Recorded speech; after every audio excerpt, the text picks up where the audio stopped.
Well, Calvin, thank you so much for helping my project. Could you say a little bit about yourself?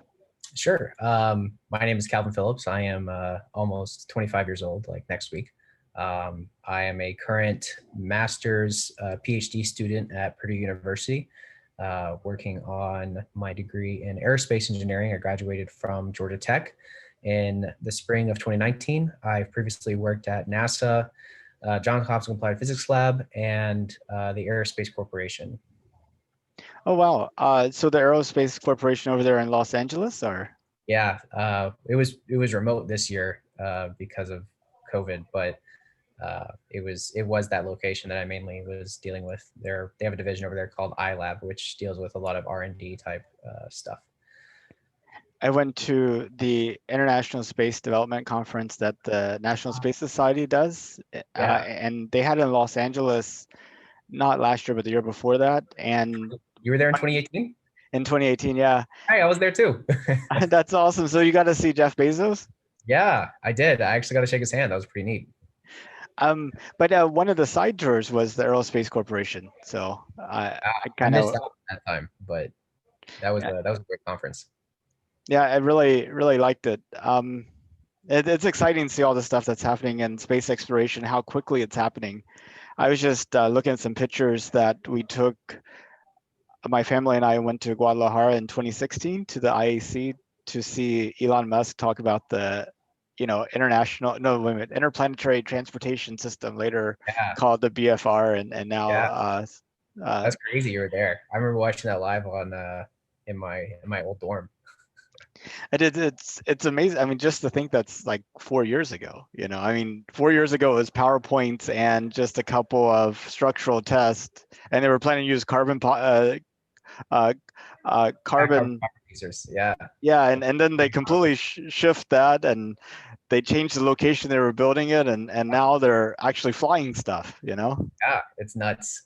They've come a long way very quickly, and they're very fast and very good at changing what they want to do once they figure out something isn't working. They can implement those changes very very quickly. And they're doing it so publicly too. I mean, there's a uh, whole group of people just kind of eavesdropping on what they're doing in Boca Chica. Yeah, I follow a couple of those. Boca Chica Gal, Everyday Astronaut, all them. The NASA's space flight also has some cams out there too. Yeah, I live in Houston, so that's only a 7-hour drive for me. Only Um, cars. only, yes. Well, compared to Houston traffic, it's not that much of an increment. No, just kidding. Uh, but I was there a year ago, and it was just amazing thinking back to how few structures they have, and now it's like an entire town Yeah, they have right there. I was looking at aerial photos of how far they've developed that area just in like 2 years. It's crazy. And and to think back in like 2016, 2015, whenever they bought it, it was like so marshy. They couldn't even build anything on it. They had to like put all this dirt on it to kind of compress out the water so that they could even have land to build on. And now it's kind of, Yeah, and it's a great location too from a launch perspective. Like that's pretty much as far south as you can go on the continental United States without being in Florida, uh, and that gives you a lot of leeway when it comes to uh, your delta V requirements to get into orbit. So they definitely picked a good spot. yeah. So far south that the border wall was supposed to be built between the launch pad and the the That's building place. kind of funny. Yeah, I saw like you're within walking distance of Mexico. That's for sure. Yeah. Well, when did you find out that we were going back to the moon in 2024 with people? Ooh, I guess it probably was in 20. It would have been so. I started my first tenure at NASA in January of 2017, and that's when the administration was starting to shift, and they were kind of moving away from the Constellation program. But the I first started hearing a lot of the big pushes towards 2024 within that first half of probably I would say probably quarter one of 2017 is when everybody in the office was talking about, particularly like man at the time they were planning on doing the first SLS mission was going to be manned, and there was a lot of dissenting opinion within NASA talking about why that is a terrible idea and how unproven it is, and to how crazy it would be to try and do that as a first manned mission. They've thankfully moved away from that, but there was definitely a lot of people in the office who were like, "This is so dumb. Like that is not something we should be doing." Well, it's interesting you say 2017. I mean, I know we had like Space Policy Directive, I want to say one or two, maybe one, where it's like directed NASA to return to the moon. Yeah, And Constellation program was about that. And I was still getting very much into the industry. Like 2015 was like the first time I started getting like really focused in and started paying attention. Um, Constellation program it started, I feel like it really kind of started this push where we're at with Artemis. But it sounded more at the time was like, yeah, it would be nice. We want to go to the moon, then we go to Mars. But with Artemis, it's like we're gonna go to the moon and we're gonna stay there, and it's happening in 2024. Whereas Constellation was like, yeah, it'd be nice. That's kind of the plan. It's the long-term plan, yeah, when we could afford it. I mean, it's like Yeah. building a vacation house, but you can't afford the whole house, so you buy like a beam at a time, Yeah. put it up, and you're like, eventually we will be able to live there. Yeah. You send eventually, we'll send the first mission like in 2024, maybe 2030. We'll send some people to come live in those houses, and it's just like, all right. Definitely no later than 2100. We're Yeah, pretty sure. exactly. It's like, okay, man, whatever. Um, would it surprise you that most of the people I've talked to that aren't in the space industry have no idea that we're going back to the moon in 2024? That that doesn't shock me too much. It's not the hottest topic if you're not clued into this community. I don't see it broadcasted anywhere else besides really NASA. I mean, if you're on the buses, so I took a tour of Kennedy Space Center. Um, it was pre-COVID. I guess it was August. No, it would have been May of 2019. Um, and all the buses were running the big like Mike Rowe ad of we're going to go back to the moon and we're going to go there to stay 2024, all that. So it was very obvious to me there. I was like, okay, NASA seems pretty focused on making this happen, and it's pretty exciting. But outside of NASA, I don't know. I don't see too much of the I guess the excitement or press announcements about it. So I think if anybody is talking about NASA, it's usually about why are we spending $5 billion on SLS. That's usually what I hear. Um, yeah, I mean, most of the people that I do tell, and they're fairly excited about it, but the question that they usually ask is why? What do we hope to accomplish? What's the benefit? And I have Yeah. my own list of answers I give people, but what are yours? Okay, so Apollo was great. Pat on the back, good job, USA, USA. But Apollo was never about sustainable space exploration for long periods of time. It was very much you are going to be there for maybe 3 days, and after that you're going to die. We don't have right now. There is no way if we try to go to Mars right now, man. There is, but me and my good friends were talking about this. Going to Mars first is not the way to do it. If to try and like use unproven technology on Mars to try and have a living colony, city, whatever, is dangerous and high risk endeavor. It's already high risk as is, but to try and take all that technology to Mars without having some sort of proving ground where at least you're, within your next door of Earth is idiotic. Like you want to have all that technology ready to go and know all the kinks, engineering. I'm an engineer.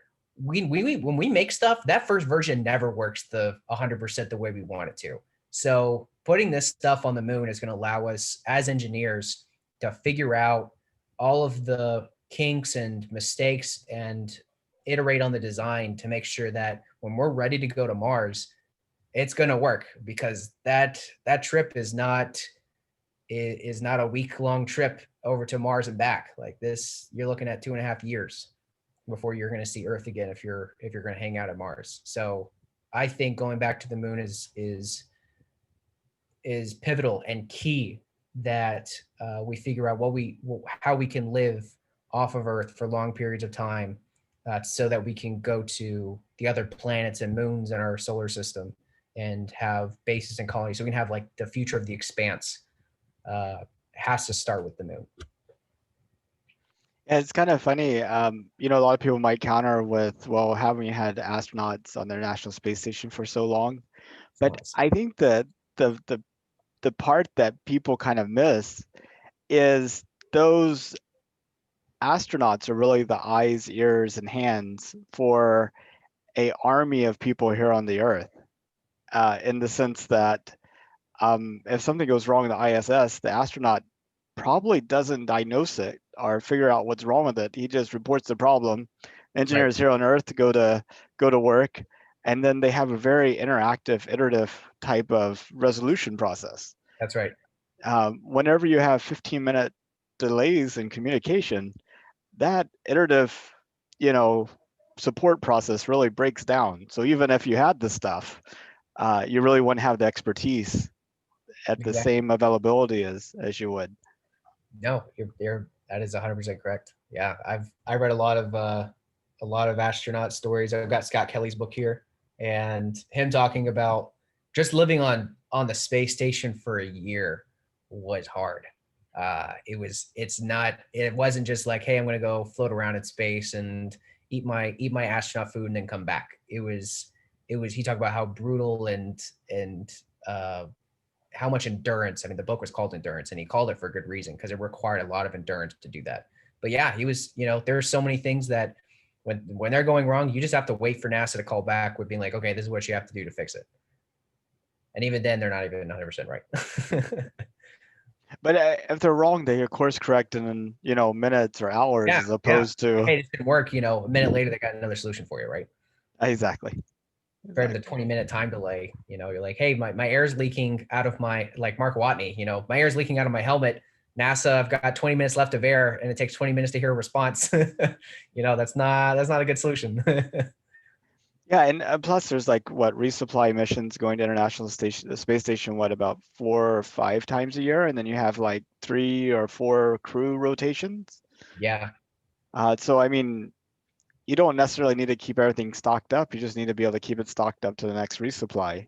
And they have resources that last them long enough, such that if they had resources, or if they had a failure of launches during Scott Kelly's year in space, they had 2 in a row failed resupply missions. And they, of course that didn't kill them. They didn't have to eject from the space station. They had enough resources to last them long enough, but they did have to get to the point where we have to start rationing our resources to last that 3rd resupply mission, to hopefully it's successful. Otherwise they'd have to leave. But if you're on the moon, those resupply missions are not, you're not getting resupply missions and fresh fruit every 3 to 6 months, right? Like, you can hope for the best that you're getting these resupply missions maybe twice a year. You're going to have to figure out, once we get to the moon, how can we grow food on the moon? How can we sustainably recycle our water? Like the 2 biggest things. How do we make stuff on the moon without resupplying? Like one of the potential solutions I've seen is you can grow plants like soybeans that are high in lactic acid, and then you can convert that to PLA, which you can then use a 3D printer to print out more components to try and expand what you already have. It's interesting. I didn't realize you can make PLA from soybeans. Yeah, any plant that is high in lactic acid, you can turn to PLA. Okay, what does that process look like? I'm an aerospace engineer. That's the black box. I hand the soybeans to the the material, the agricultural engineer or whatever, or in the material process, and be like, hey, come back to me when you give me a spool of PLA. So Yeah, that kind of points to another issue with sending astronauts to Mars is you, on one hand, the smaller the crew, the easier it is going to be able to provision them with air and water and food and, spacesuits and stuff. But the harder it is to have a full range of skill sets and kind of enough redundancy. It's almost like too small of a crew could be really bad. If you yeah, don't, I mean, like you need probably a couple of doctors and nurses and EMT type people. Like everybody should be trained like medical. yeah, I think Elon put it pretty well. He was like, in order for you to have uh, a sustainable colony or city on Mars, you need like 1 million people, just for all the redundancy and the necessary workforce to make sure that uh, you could Earth could theoretically blow up, and that's going to continue on to without any help from Earth. And And, and I think that's put pretty well. and these are 1 million very skilled people. Yeah, These yeah, are like the right stuff. exactly they're the Renaissance people. They're the people that build their own houses, uh, you know, grow their own food uh, And then also can repair rocket ships, right? So yeah, and on top of all that, they're easy to get along with. yeah, yeah, you can't. Yeah, putting as astronauts have had in the past, where being put in a crew with people that are hard to work with is detrimental to the mission. And NASA does its best to try and make sure that the astronauts they put together are going to mesh well together. Otherwise, you don't want to talk to your buddy because he's a jerk to work with. Then that makes the already hard problems even harder. Absolutely. And on top of that, just space travel to the International Space Station and being there is stressful, but you at least feel grounded that you can always see Earth. And it's I mean, it's a whole new like we have never sent people away from the Earth. Like we are literally putting humans in an unknown situation. I almost feel like we need to go to the moon and get good at that, but then maybe have some trips where we just go beyond the moon and come back, just to kind of evaluate like 100-day, in the middle of space, how do people react type of thing, which would simulate like the, half of the trip to Mars. I think that sounds great because as even the moon is somewhat protected from radiation from Earth's magnetic field. But once you get out to proper deep space, you are bombarded like crazy with radiation, and we need to figure out how to deal with all those issues before we can comfortably send someone on a 6 to 8 month trip to Mars and being like, yeah, just take these iodine pills every now and then. Maybe you'll be okay. Your You life know, expectancy is going down as you go, but ignore that. yeah. Anyway, so what do you think about us going back to the moon? I think that I think I think 2024 is ambitious, but I'm very excited about it, and I'm I'm hoping that some of my some of my projects can help support the Artemis program. 2024 seems ambitious, but all the hardware that I've seen is almost ready to go. I'm concerned at the moment for some of the human landing components and whether or not they're going to be ready by 2024. Um, the companies that are in charge of that are kind of secretive about it, like Blue Origin, for instance. They introduced Blue Moon, or whatever it was. I think it was called Blue Moon. Um, and that's kind of been it. Like they released another public release when they partnered with the two other companies to fully develop the entire landing system as a part of the request for proposals or whatever. But they're very quiet, and not to knock on them. I mean, if you've been down to Kennedy, their building is huge, and you better bet that, and there's a lot going on inside that building that they're not very loud about. Um, but I will say that some of the human landing parts are definitely the kind of top concern for me at the moment. I think the rockets is the easy part. Getting there is not hard. I think getting on the ground and off is the harder part to get 2024 done. So I'm very excited. Like, awesome, let's go. Like, if it happens 2024, 2026, who cares to me? Like, we're on the moon again, and I want to start building the moon city now, man. Like, if I would love my goal, my top goal here is to, get to the moon and help us build the first lunar city that we've been promised since the 1950s.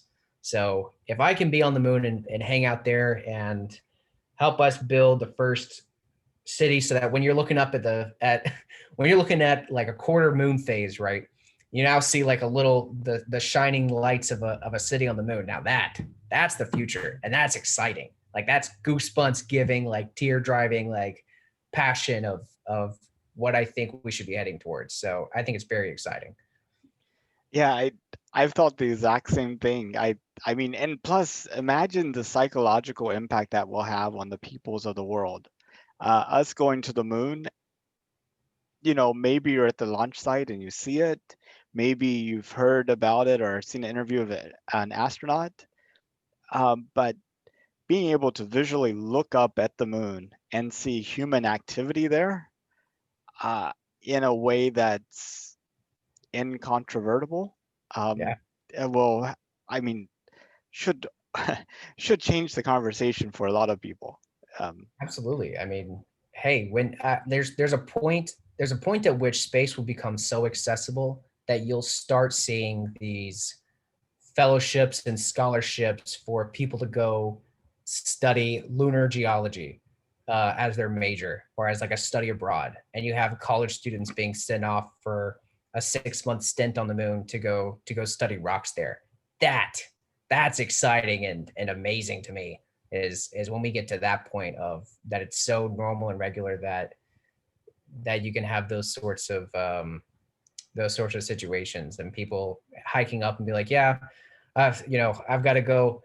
I got a meeting in about 5 minutes with a guy on the moon.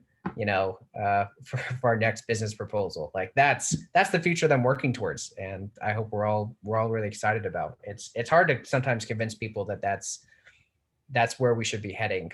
Um, but I have this newspaper from the moon landing. It was the day after the moon landed. It's from the Atlanta Journal Constitution, and it's framed above my bar cart, and it's big letters, man on the moon, and it has a picture of Armstrong and Buzz Aldrin outside the lunar lander, and right underneath that is a couple of passages of people wondering why are we on the moon? Why did we spend so much money to go to the moon? Why couldn't we have spent this money down here on Earth to, world hunger, poverty, the long list of reasons as to why people would want the money to be diverted here. And not to knock those very important critical problems, but you wouldn't have a cell phone without NASA.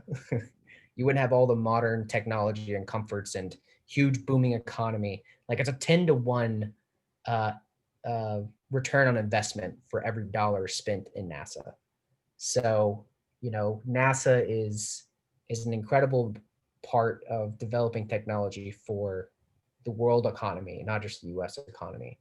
Um, so it's something that not everyone quite understands the and grasps what actually is going on and what comes out of NASA. I think though, um, I think that's historically been true, for sure, especially out of the Apollo program and maybe somewhat into the shuttle program.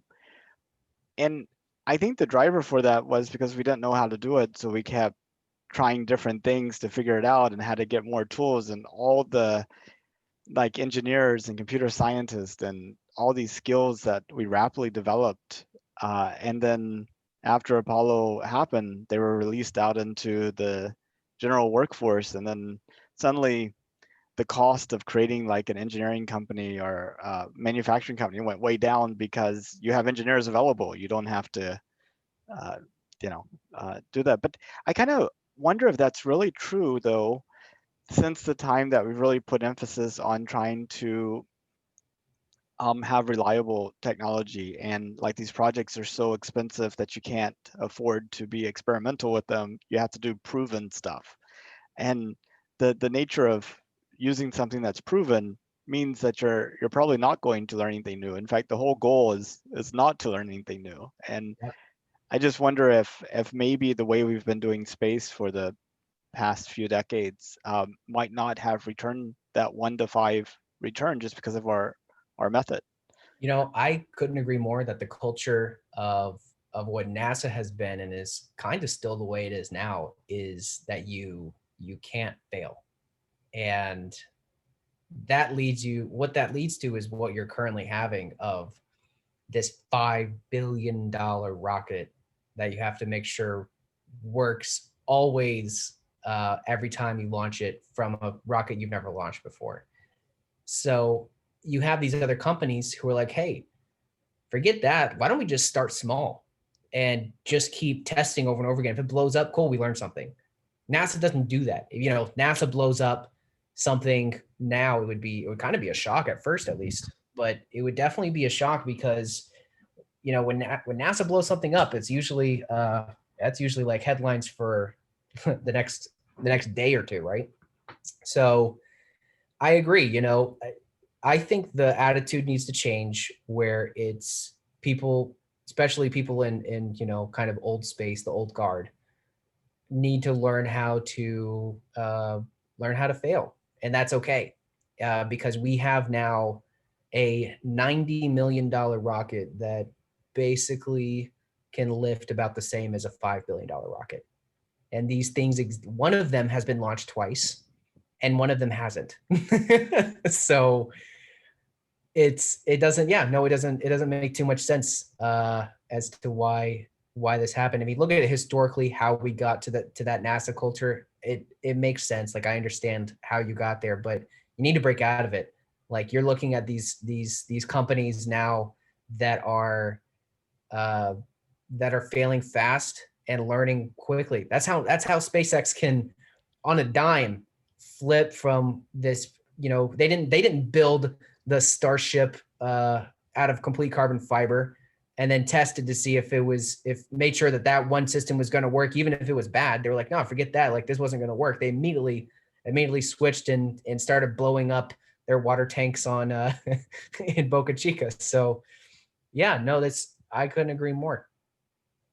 Yeah, I mean, but I think NASA has realized that, and the commercial resupply is sort of the first kind of big example of seeing that being successful. Of, hey, we have the requirements to get 4 astronauts to the International Space Station.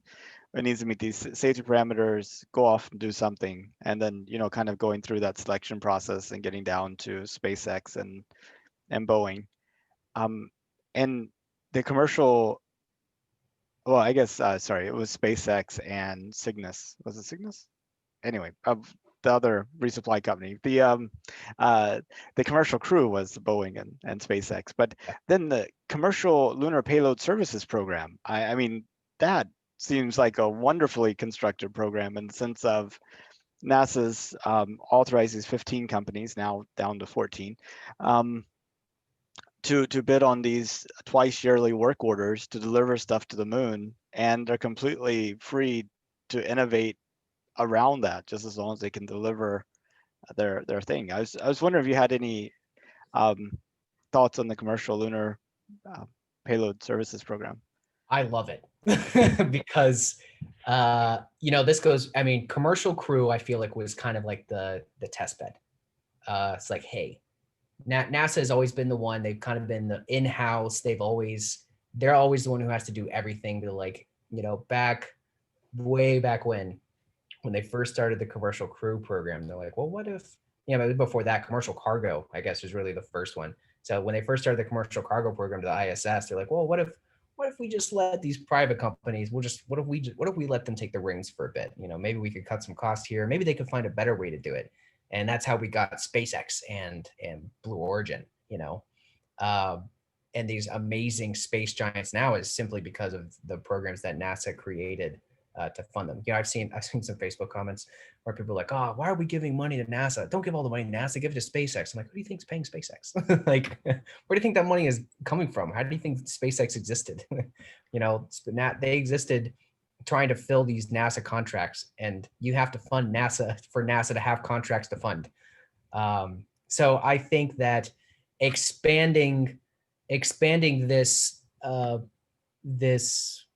I guess what we used to think always had to be under NASA to now be into the private industry is a huge step forward to getting us towards this sci-fi future. And private industry will find a way to do it better than we did it back in 1969, like guaranteed. And they're going to do it faster, cheaper, and a whole of a lot quantity, like way more quantity than we have sent our few moon missions for man on the moon. We're going to see a lot more over the next by the end of this century. If we don't have a moon mission, man, if we don't have a moon city, I've failed. Like my whole colleagues and all my generation has failed if we don't have a moon city by 2100. So I think that NASA is doing a great job at saying, hey, what NASA needs to do is, or what it should be doing is, they tested all these firsts out. They made the first International Space Station in Earth orbit. They created the first reusable space vehicle. They went to the moon. They did that. They did the first there as well. They're like, okay, we did it. We prove it. Here's how we did the technology. Now here's private industry. Now you go, follow our footsteps and expand upon that. NASA needs to be doing firsts and spending the money on doing things that private industry isn't doing, like in-house, referring like. But and there's some clause in NASA that says, hey, NASA can't compete with private industry. But you kind of see some of the larger budget priced items that NASA has right now that seems to be within violation of that, which is also another one of the indecent coffee, water cooler conversations within NASA. It's like, why are we doing this when the private industry is doing this? Isn't that in direct competition with them? So, but I think it's great. I think NASA doing the first and expand and giving money to private industry to expand upon the footsteps that they had is amazing. So 2100 is really far away. It is. I don't think I want to see 2100. I have to be like 125 to see 2100. So that's a non-starter for me. So what would it take to build that moon city in 10 years by 2030? In 10 years? So 10 years is a lot. I don't think we'll have the idealized sci-fi future of a moon city by 2030. I think we could do it by 2050. I think 2050 is pretty reasonable, where we can probably have maybe 1,000, maybe 10,000 people working on the moon by 2050. But to be able to get there, the biggest step is, the biggest step was taken by the billionaires. They took a lot of money, a lot of their own money, and they made space access cheaper, and they're continuing to do so. So step one was to make space access cheaper. Done. For the most part. The next part is to now that everyone's like, hey, I can now get to space cheaper. It's now not an insane business pitch for me to suggest building a moon hotel. Like, right, if you were to go to an investment firm right now and said, hey, I want you guys to help me fund a moon hotel, they'd laugh at your face, kick you out of the room, right? But if now a moon hotel costs the same, if maybe $1 million, I wouldn't say quite the same, but if it's on the same order of magnitude as building a hotel here on Earth, I would say that that's a worthwhile investment, like cost-wise. That's not crazy anymore. So as we as we continue to decrease the price of or the cost of space access, the rest will kind of naturally follow. I believe the National Space Society, which I think started out as the L5 Society, I think it's them who have the list. They have the list of steps on how to basically get to sci-fi future. And like step one, part A is like reduce the cost of access to space. And then it goes on for several more steps before we can say, hey, we've made it to the Jetsons, you know. But that's step one. Now we have to, my generation of the young engineers have to now come up with what we need to send to space, the payloads. We got the rockets. We don't need any more rocket companies. I've been to these conferences and I've seen lots of people be like, hey, I'm gonna create a rocket company and we're gonna do single stage to orbit. Get off the stage. Okay. We don't need any more rocket companies. We need payloads. You know, Jeff Bezos was talking about this. If you remember back at the ISDC 2018, he's like, my generation created the rockets. I don't have anything to send. So give us stuff to send to space. So that's the next step is we need to create these companies to send stuff to space now. What do you think we need to send to the moon in order to actually, like, what's the first thing that we need to send in order to start putting in place the stuff we need for that moon city? You know, I think back to what is it, For All Mankind? You ever seen that show? I know it really mess you up if you don't know the real history, though. That's fair. That's fair. But I love it. I'm like, whoa, the race for the base. Let's do it. Yeah, the race for the base. Garrett Reisman. Garrett Reisman is like the top consultant for that show. And he's like a professor, I believe, at UCLA. But he's also a consultant for SpaceX as well. But he had this, there's this YouTube video you can find on him where he's talking about like because he more or less, he basically said the listed requirements for why Jamestown is the way it is in that show. And I think for a step one, I would say you need power. You need some way to power whatever it is you're going to do. So you need a power plant. Then you have to figure out all your life support systems. Okay, so you know, send out your inflatable. I think inflatable habitats are great, by the way. I think that from a perspective of, especially on Mars, from a perspective like inflatable heat shields, inflatable habitats are great when it comes to trying to send stuff through atmospheres, just trying to get it on the ground, especially on Mars. But I think inflatable atmospheres is great. Or inflatable habitats are great because you can use a smaller rocket to send now a huge habitat you want to live in. So get your power plant, then send an inflatable habitat to then figure out how you can grow inside that habitat, how you can now try and grow food and reprocess water. I would imagine just like Jamestown, you put it near the craters on the north or south pole where you're close to those ice sheets, so that you can go down and mine. Because as soon as you can figure out how to mine water and extract water from the moon, then it's like, okay, now the resupplies that I need to the moon aren't nearly as frequent as they need to be. So if I can grow my food and I can mine my water, then okay, I can stay here for maybe 6 to 7 months before I need some necessary resupplies. So, getting that mining water and the habitats, power plants, and life support are top requirement things, especially mining the water. I think is very important before you can even consider expanding the base very much. So I guess the first thing you would send in stuff like Viper and like these kind of like prospectors just to prove out the resources. Yeah, of course. That's kind of like a given, right? you gotta make sure you want to know where you're gonna put your base first.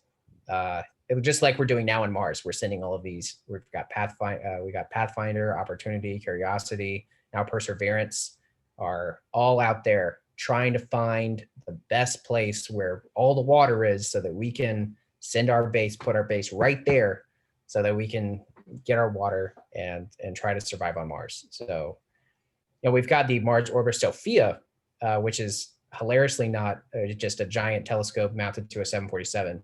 Brilliant project. Scott Manley did a great video on it. SOFIA was the one who discovered the water that just came out this week. For like 1,000, it was like what? It's like 1,000 kilograms of soil required to get like a soda can's worth of water.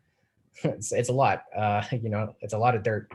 But yeah, we need to, we need a little bit more. I think we've gone pretty far, but I still think that that maybe sending down some prospector missions first to know exactly where the best place to put our bases would be a good next step. Yeah, that makes sense. But how soon do you think it might be? How soon could it be before we have people continuously occupying a structure on the surface of the moon? Without kind of like the ISS right now, where we have, nonstop habitation. Exactly. I think 2030. 2030? Guaranteed. Yeah, guaranteed 2030. If we're on the trajectory we are now, where everyone's like, as long as we don't have a massive disaster of, COVID has set us back a little bit. I think COVID has not done wonders for 2024 Artemis. Everyone's adapted pretty well, looking at all my colleagues, but it's still, as long as we don't have any big disasters or huge policy changes, I think 2030 is pretty much a given where, okay, now because we're going to stop doing the ISS pretty soon, at least we're slated to. And so now instead of sending, 3 or 4 astronauts to the ISS, now it's pretty routine where we're sending astronauts to the moon to live for, 6-8 months at a time. I think 2030 is a very good guess for that, for sure. I think it'll happen before then, but I guarantee by that point, if we're on our current trajectory, no doubt in my mind. And that's gonna be exciting too. It will be, but that milestone of kind of ending the ISS, that's going to be a difficult one to get over, I think. Yeah, I think moving it to private industry is the best next step for the ISS, considering how much money has been invested in building the thing. I think starting to outfit the ISS to try and make a low Earth orbit, long, experience for tourists, because we've had tourists into the ISS before, for short periods of time. But have Bigelow Aerospace start to add additional habitat modules to it and expand upon the given architecture already there. Like why try to build a space station from scrap to build a new space hotel when you have this giant floating power plant already sitting there and all this water reclamation and everything. Maybe they can replace Seadra too. God, that'd be great.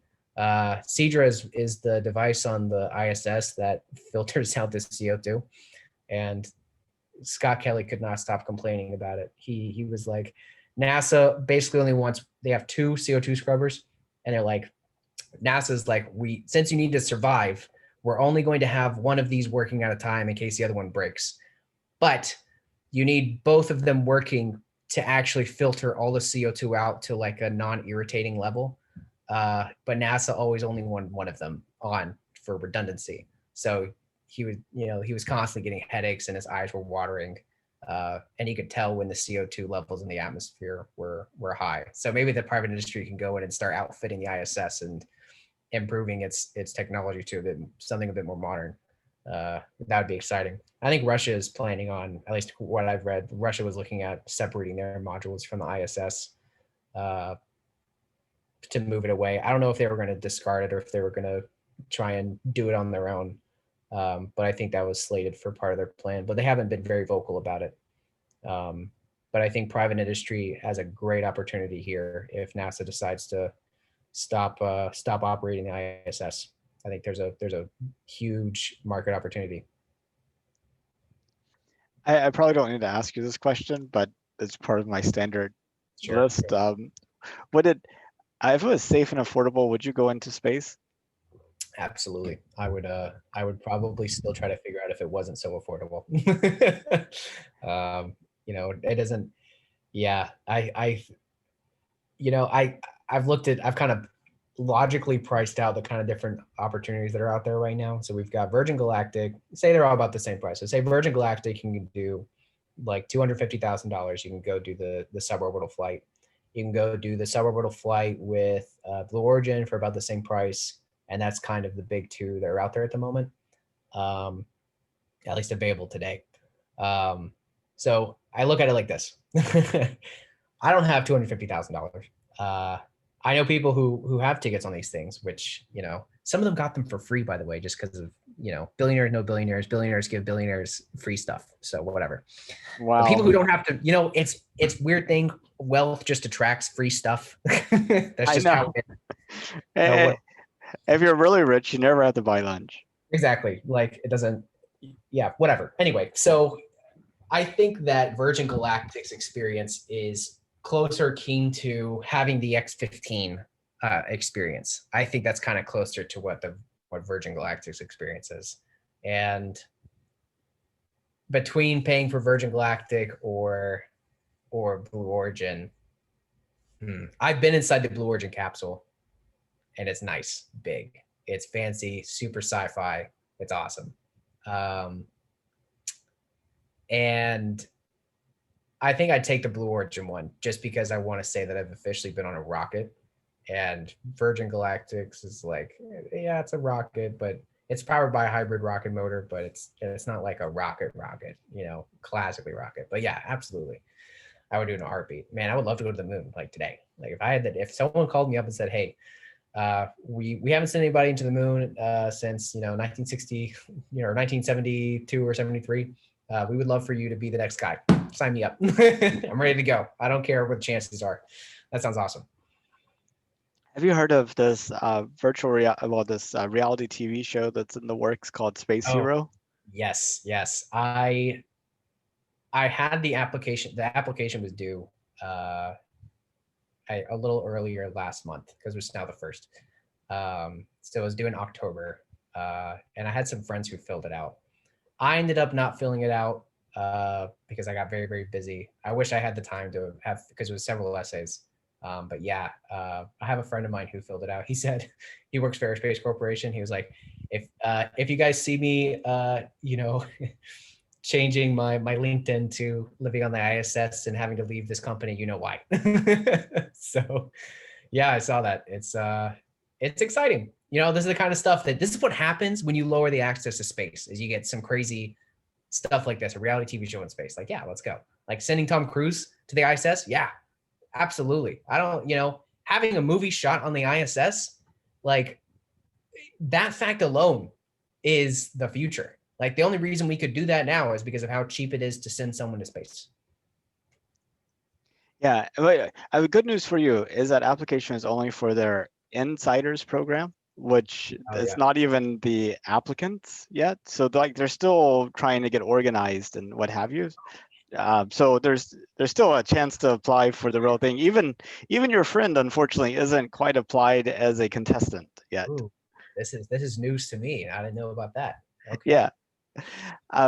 So I hope that becomes something, because the conversation about, hey, do you think we should send astronauts to space becomes, well, what about poor people and stuff like that? Should we send you to space? Yes, of course you should. Yeah, I think it's great. NASA kind of did something like that, but back during the whole Challenger explosion, they did a whole send a teacher to space, and it was, man, if the Challenger had gone well, then that would have been a huge step forward for including non-astronauts into a space experience.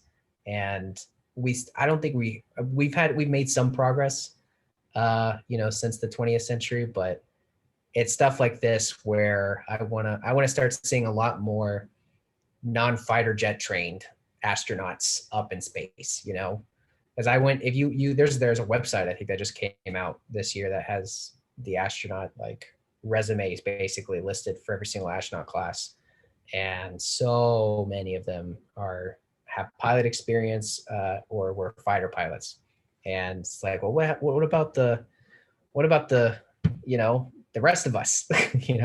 I mean, for like my fiance, she's a teacher, and I would love for her to experience space, and I'm sure she would too if she had the option to go to space, and it was relatively pretty safe, and she could go with me. I think her option I don't think she would go without me, but if she could go with me, I think she would 100% take that opportunity. So, and it's only with access to space are we going to get to that future.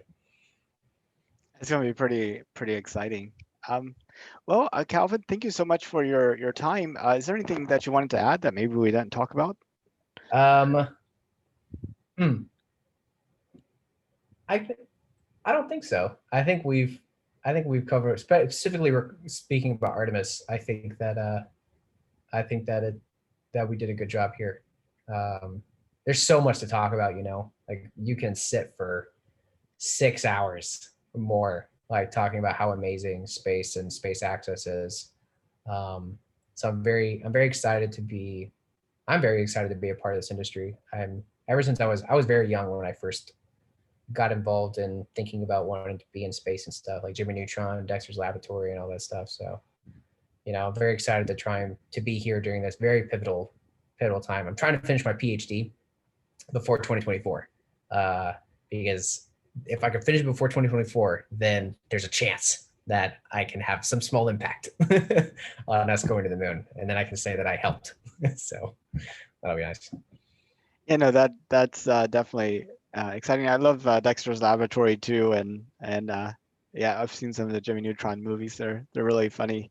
I think having like movies like that or cartoons like that are important for kids to kind of visualize themselves in those roles and to spark that initial curiosity. Absolutely. Couldn't agree more. I was just speaking to a family earlier today. I'm a part of this program called Skype a Scientist. Okay. It's really cool. You should check it out.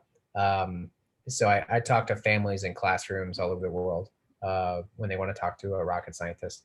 And one of them I was talking to today, there was this mother who was trying to figure out how to get her son a bit more engaged in science and stuff. And I was like, man, do I have the media for you? You need to show him Kerbal Space Program and Jimmy Neutron, Dexter's Laboratory. You need to show him all this stuff, and stuff like that got me into this.